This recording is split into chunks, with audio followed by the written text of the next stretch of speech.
the Monday Morning Quarterback on the 2nd of October 2017. Our first program for the month of October as we move merrily along here towards the end of the year, I assume, from WBRN Radio in Boston and on the Boston Red Network. We'll look at a number of things. We'll take a little look out in Iowa, Des Moines, Iowa. The Democrats had their annual steak fry, as they call it. Used to be Tom Harkin's steak fry. I guess they have sort of generic the name there. The latest from Puerto Rico. And, of course, as everyone has heard, the All-American hero O.J. Simpson has been released in the middle of the dark. He slipped out the door in the detention facility there in Nevada and hasn't been seen since. And O.J. is in a particular tenuous situation. There's an analyst from CBS, I forget what her name is right now, some of the things that could actually happen to O.J., some simple things that people engage in, like taking a self-portrait known as a selfie. We don't do selfies, but anyway, nonetheless, someone could hit O.J., and O.J. would, as they say, they would hit the deck. Something of that nature. And he also could be set up by various other unscrupulous characters on the scene, particularly some unscrupulous woman. You always have to look out for that. A ringer, we used to call it, coming on the stage to set one up. And the little things, such as having a beer someplace, or a glass of wine, OJ, orange juice or whatever, a cocktail, and leaving the saloon, bar, whatever, and driving off, and immediately the breathalyzer is waiting around the corner. Those things could violate his probation.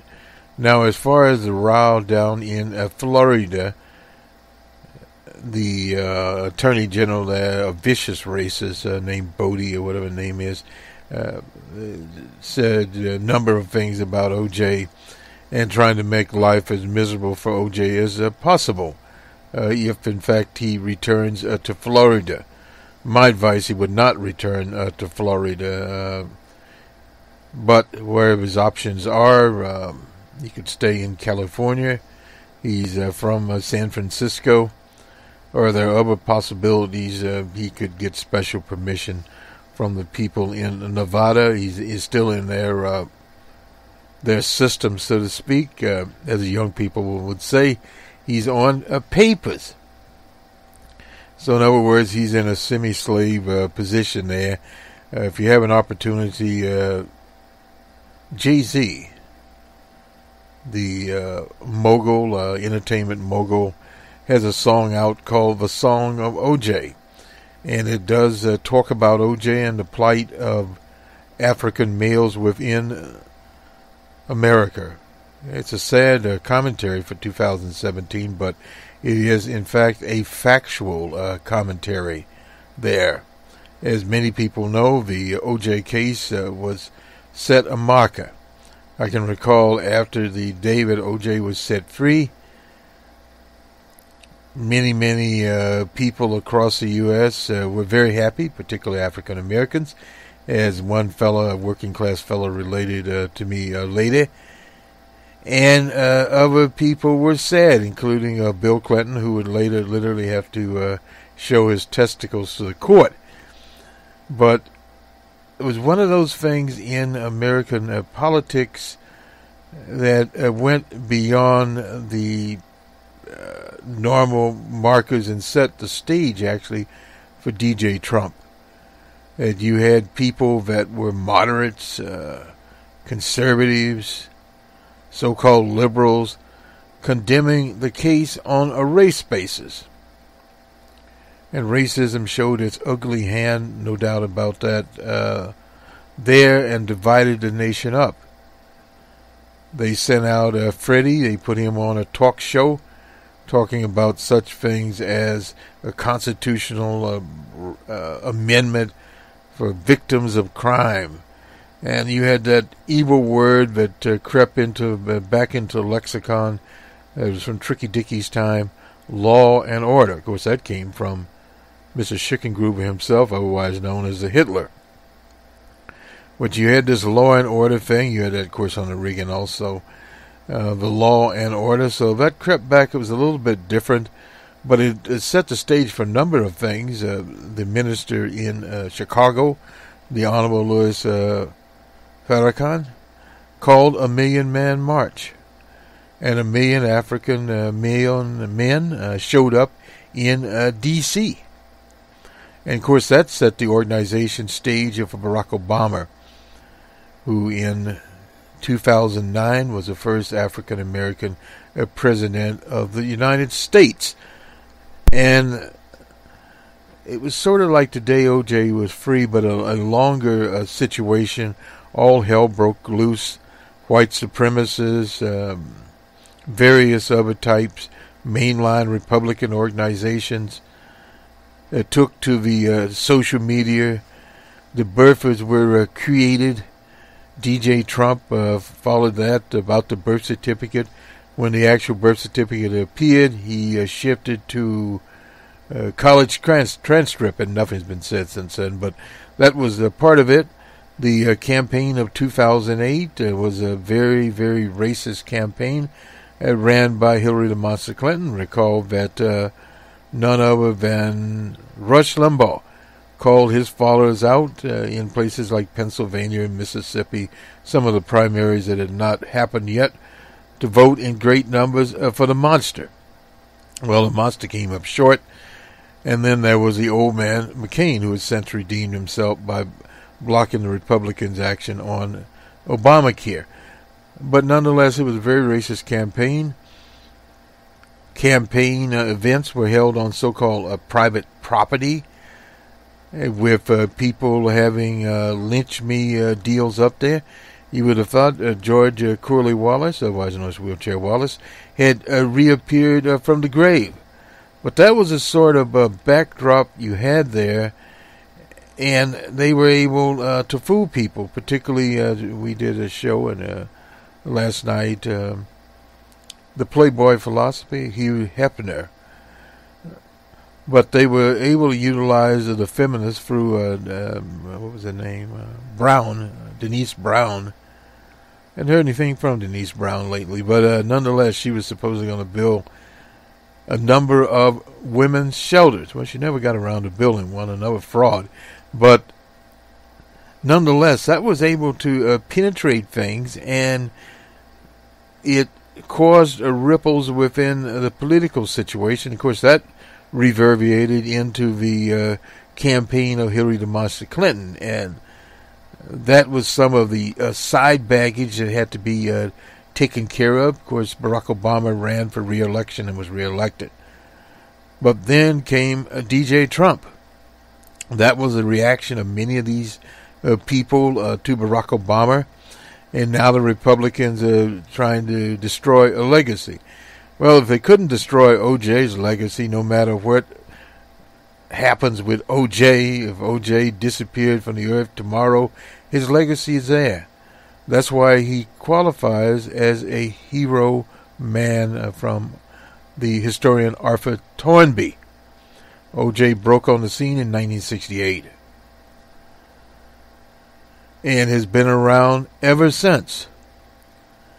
And because of the totality of his work, as not only as a footballer for USC, but for the Buffalo Bills, he was the first African-American pitchman of any magnitude. He was on Monday Night Football when you had Monday Night Football with Daddy Don, Howard Cosell, etc. So he made his mark in the history of the United States. That you cannot erase, no matter what they say, do, or people run around here. I had somebody said, I don't know, something about O.J., but the whole point there is that O.J. has made his mark on history, and he continues on. So where does this leave people? Well, it leaves people with DJ Trump, his tax plan. We'll talk about that now. But let's go to Iowa, the Iowa steak fry. It used to be Tom Harkin. We supported Tom Harkin for president. A number of people were there talking about the Democratic Party and trying to find its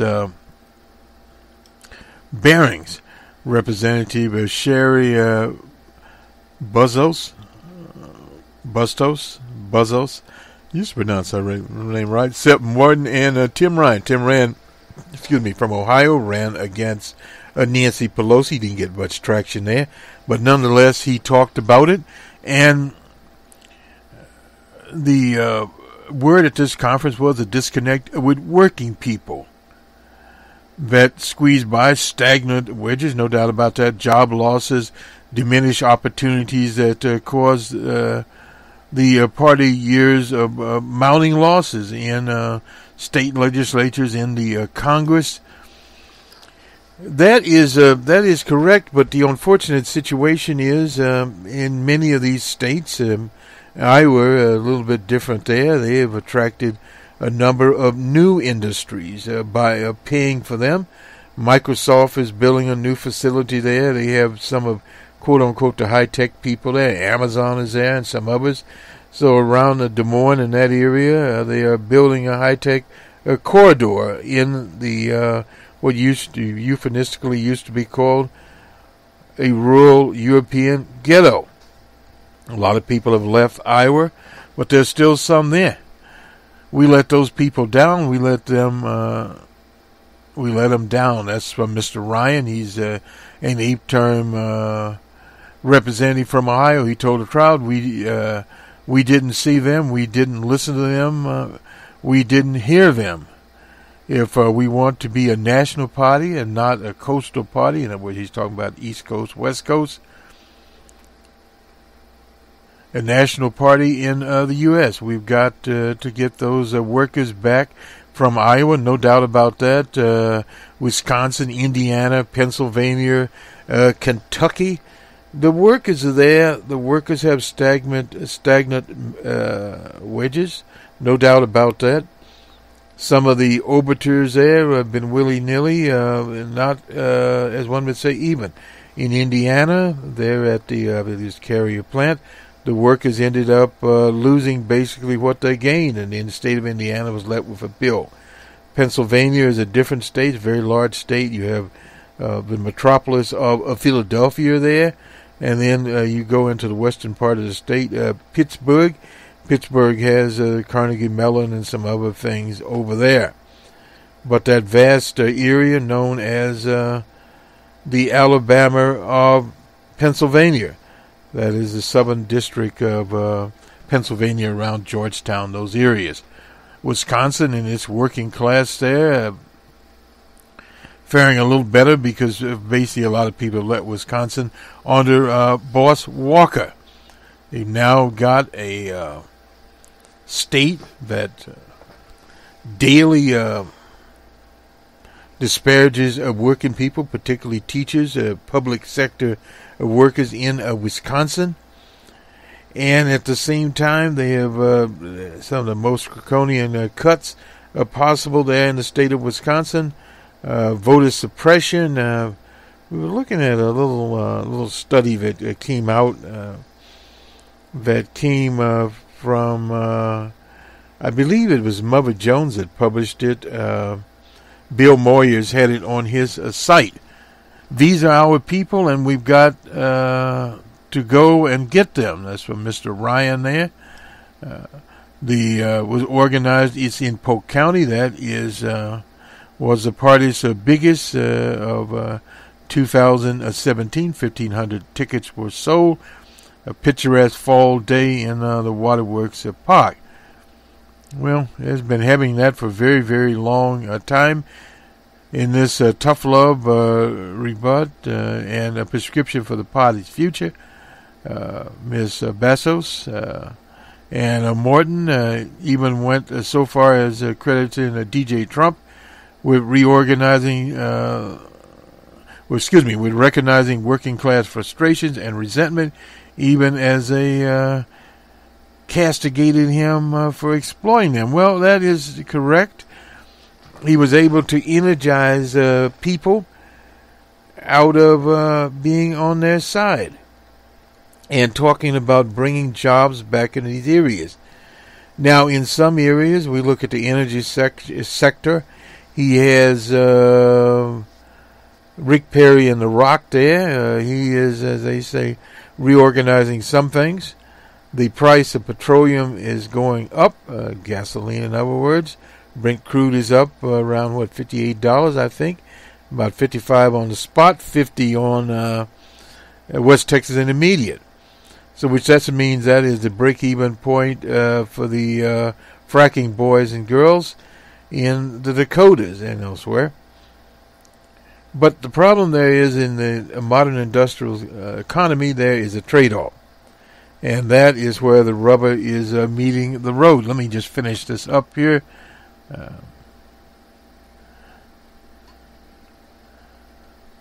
Bartos, she's a free-term person out of western Illinois. We donated something to her campaign.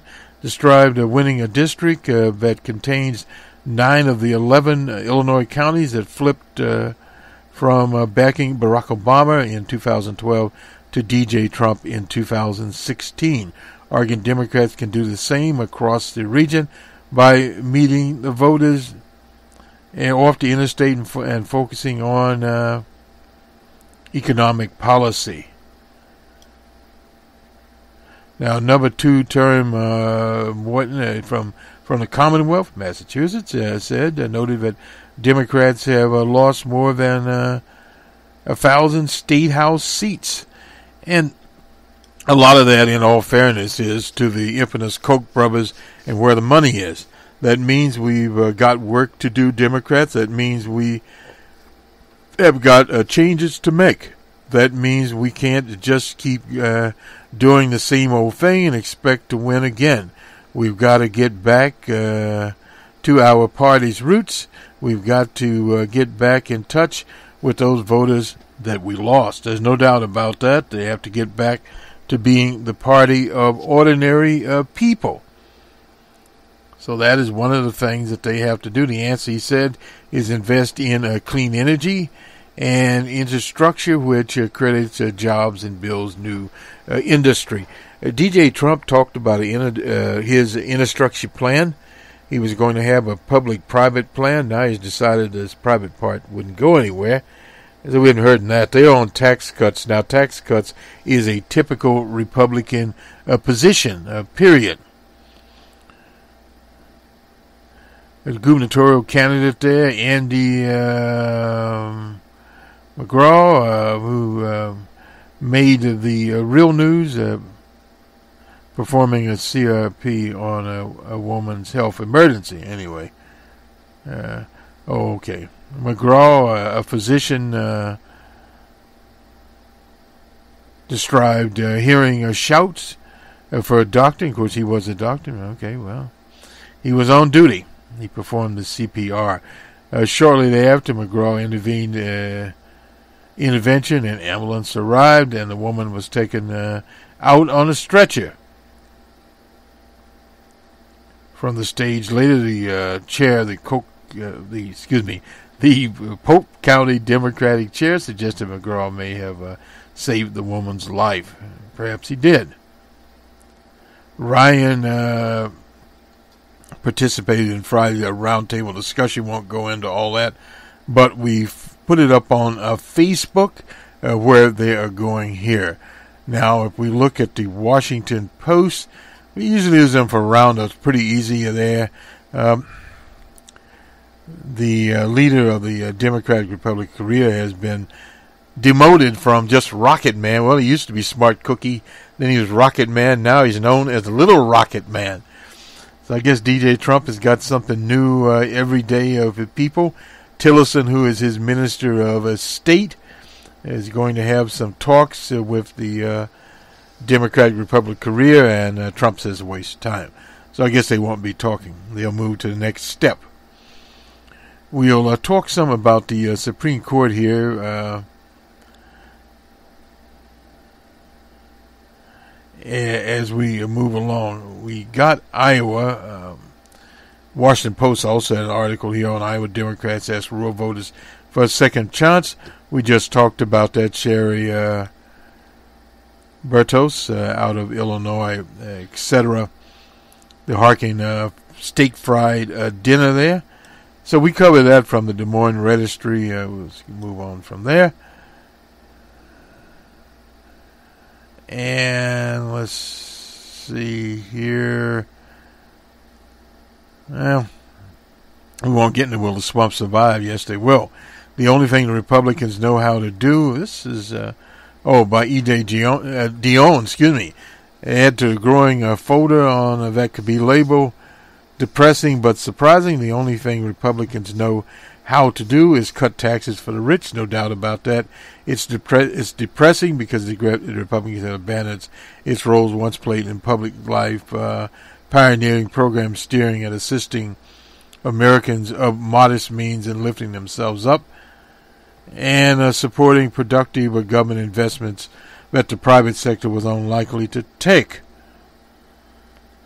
The party of D.J. Trump, Ryan, and old man McConnell have abandoned the legacy of Abraham Lincoln. Well, they abandoned that a long time ago. Lincoln championed the Homestead Act, land-grant colleges. Teddy Roosevelt protected vast amounts of tracts of nature on behalf of future governments. Ike pushed for student loans, and of course he had the interstate highway system. The heirs to Honest Abe, Ike, seem to believe that the only one thing, throwing vast quantities of money at the already wealthy. That's called the old, trickle-down theory. They have the nerve to pretend they aren't really trying to further enrich the moneyed class. Well, they claim that confronting the comfortable will someday really and truly help working people by creating jobs and economic growth. They pretend a lot of things. They say that their goal is to simplify the tax system. They've been talking about this forever. And reduce the number of income tax brackets to 3. Isn't it funny that their simplification tax rates for the rich, amongst us, people earning more than $418,400, would drop from 39.6% to 35%. But the tax rates for the poorest, those earning less than a paltry $9,000 a year, will drop from would go up from 10 to 12%. So in other words, you're making $10,000 a year, so they're paying you 10%, you would pay 12%, along with your food sufficiency. The GOP claims that tax increases would be offset by other provisions. There is no way to know exactly what their tax scheme would work because they still not put out a full plan. They probably will never put out one. We went into that from the Tax Center of Policy, included that a third of the taxpayers, the incomes between $50,000 and $150,000, would see their rates go up, as would a majority of those making between $150,000 and $300,000. There's much that isn't bad here. Perhaps the most insidious aspect of the bill is part that might be called the Punish Our Opponents Act. Now, that is the part of it where they will penalize the states, as reported by none of in the Wall Street Journal, that allow state and local tax as a percentage of adjusted gross income. New York, New Jersey, Connecticut, California, and Maryland. Of course, they all voted against D.J. Trump. So now that will go up. Tax will go up in those states there. Republican members from high-tax states may scuttle this provision that believes the GOP devotion to states' rights. Anyway, belies, I'm sorry. And naturally, a proposal designed to pamper the super rich, exactly for that man named D.J. Trump, estimate his savings of about $1 billion.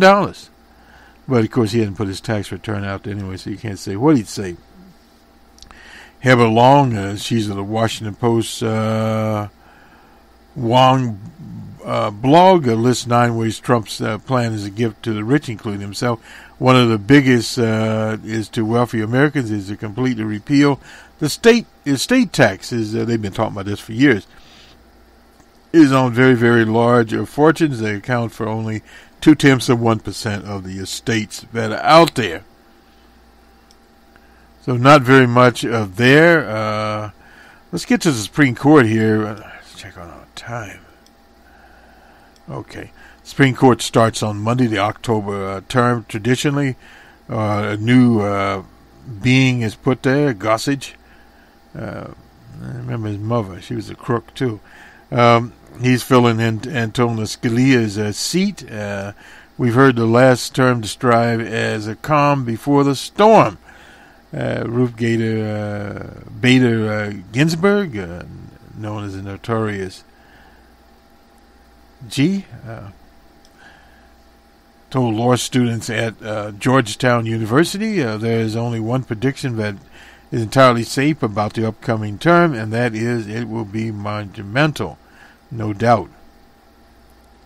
Whether the court for the first time will find that the state's electoral districts were gerrymandered with such a partisan skew that they violated the Constitution.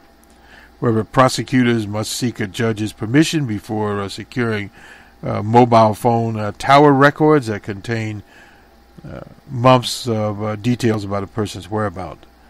David Cole, he's the legal director for the American Civil Liberties Union, referred to these 3 cases as the broadest level. The court has cases that will shape the future of democracy, privacy, and equality. No doubt about that. But beyond examining these rulings, those who study the Supreme Court will evaluate how the 9 justices act. Gorsuch will join the court. He joined the court in April in front of a full term with new justices. With every new justice, the late Byron White, remember him? He played football. Like to say it's a new court. Well, Byron White was right about that. LBJ appointed him, I believe. Whether a wedding vendor, this is one with one of the cake cases, do not condone same-sex marriage. Wouldn't have to bake a cake, complied with a local, that was out in Colorado. Let's see. And head on down here. For the first time in a decade, more Americans, 30%, think the Supreme Court is too conservative than think it's too liberal, 23%, according to Gallup. The pollsters also say a perception of the ideological leanings of the court are probably influenced by the president's political party and the justices he appoints, no doubt about that. Anthony Kennedy, the man in the middle, they call the pivotal judge. Last term he was in the majority, 97% of the time, more than any other justice. He's likely to be deciding vote on the gerrymandering case. There are 2 compelling questions about him this term. He's 81 years old. Rumors that he was planning on leaving the court. I think there's a lot of people who are trying to get cases to the court before, because they think this is a court that is favorable to their position, than if they let the issues percolate. That's from Pam Carlin. She's at the Stanford Supreme Court Litigation Clinic. She used to be on PBS. Brilliant woman. Anyway, for example, whether state anti-discrimination protections cover sexual orientation and the issue on which the lower courts are divided, Justice Kennedy has written all the court majority gay rights decisions. There's a question whether Gorsuch might have an effect on Kennedy. He clerked for him, in 1993-94. It's the first time a clerk has joined the court. Gorsuch will, as others haven't, in holding his former bosses in a conservative majority, whether they're a strong new conservative voice on the court. Gorsuch might push Kennedy to the left. Anyway, who knows?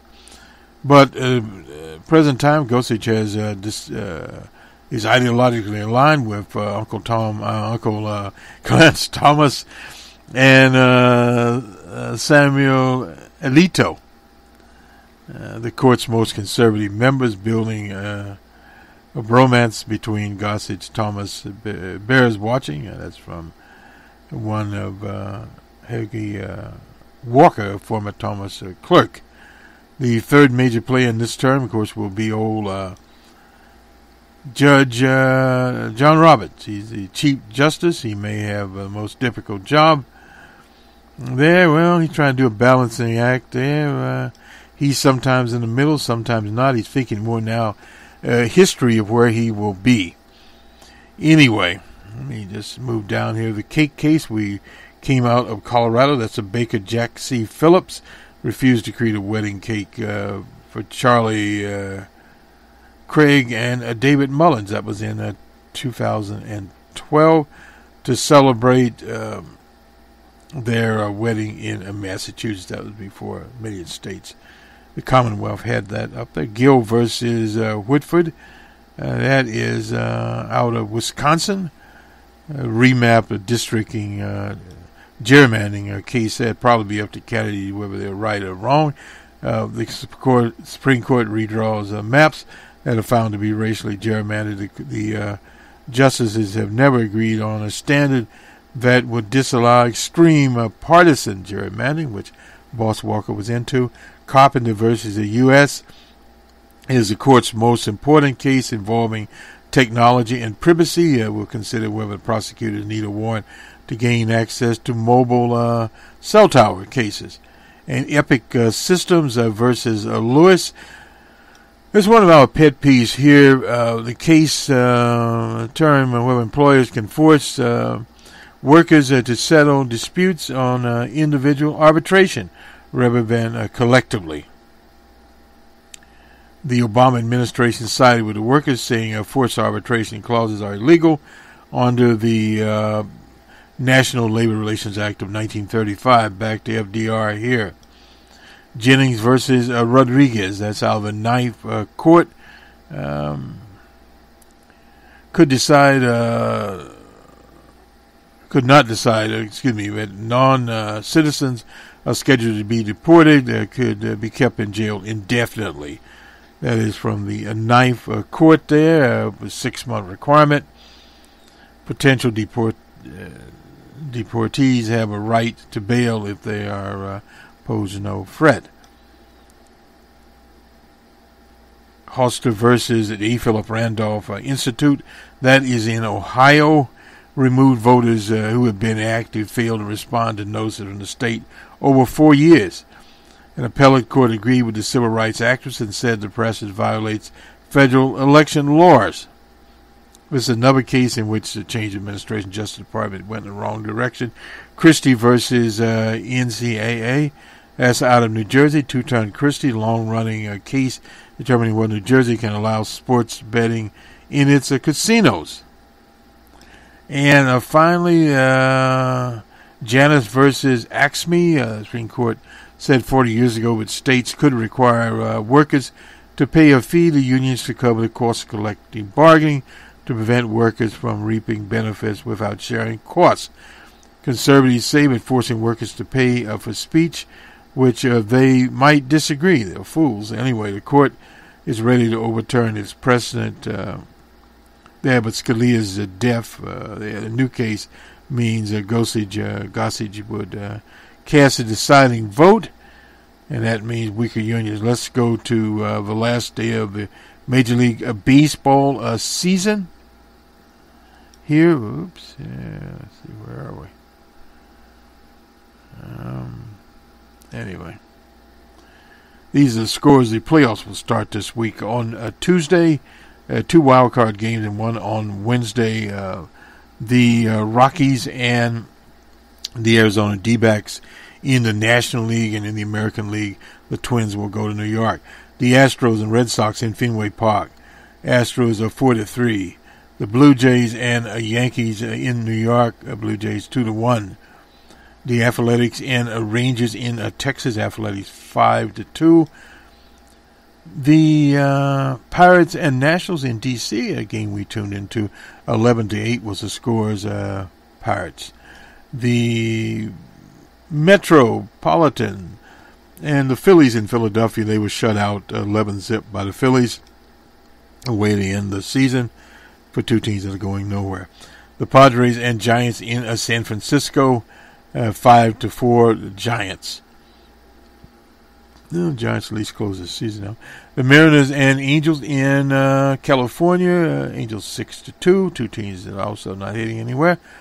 The Dodgers won one on the Rockies, 6-3. They may see them later. And the White Sox were in Cleveland 3-1. Cleveland moves on. I believe they have the best record in baseball. Atlanta and the Marlins, Atlanta 8-5. The Tigers and Twins in Minnesota. Twins are on their way to New York. The Tigers will be watching on TV. 5-1 is the score there. And the Orioles and Rays, the Rays 6-0 over the Orioles. The D-backs and Royals, they poured it on the Royals, 14-2. The Brewers and Cardinals. Cardinals lose the last game of the season. They are gone bye-bye. 6-1 is the score there. The Reds and Cubs in Fenway. In Fenway. In Wrigley Field. Reds 3-1 there. The Cubbies are waiting. Mr. Lackey took the loss. And as they say, and so we go. There were some demonstrations around the NFL on Sunday, a number of them, and so that is still going along as we would have thought there. Mr. Newton put up, he's Cal Newton of the Panthers after they defeated the Patriots. Put up clenched fists. And so we go there. So in other words, we'll see. DJ Trump still on that.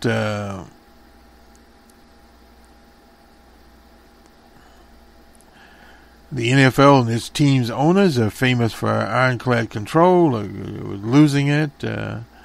Under attack by DJ Trump, people are taking knees here. One of the things that's happening here, and we'll just briefly look at this. Incidentally, in the NBA,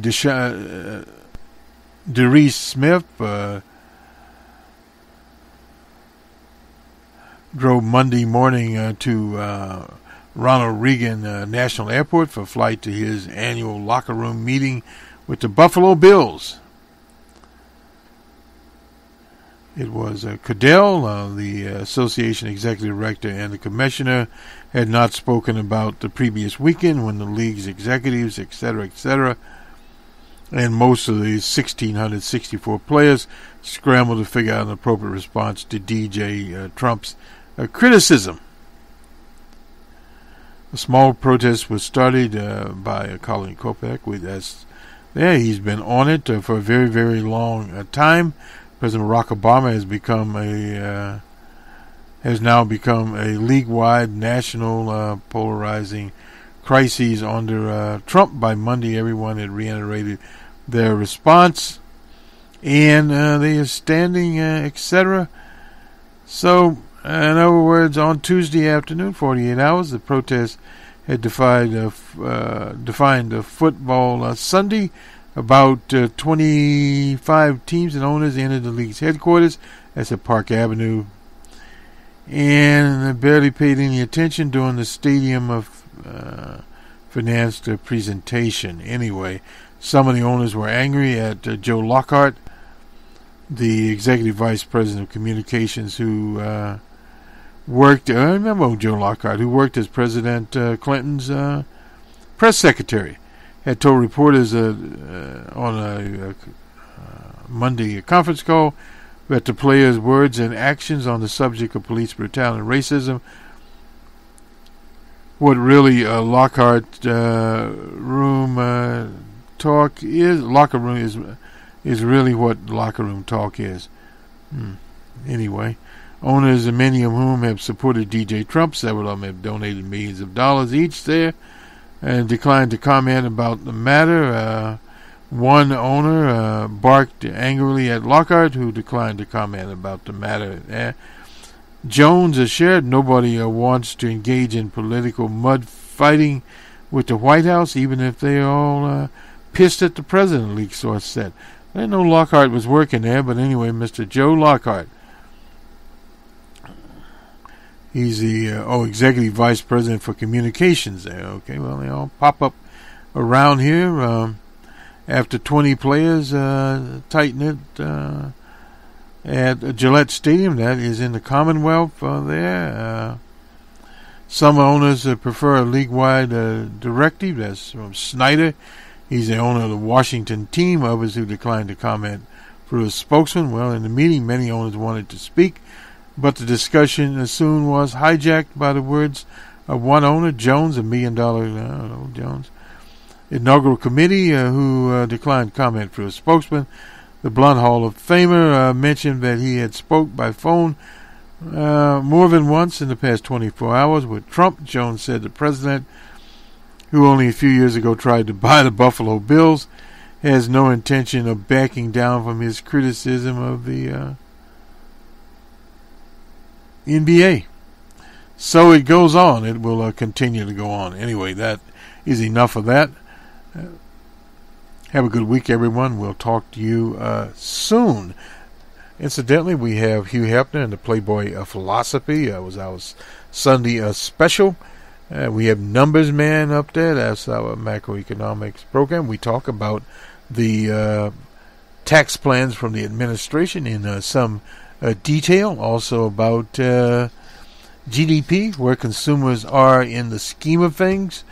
Some of the things there on the Boston Red Network. You can go to that. It's on Spreaker, iHeart, etc.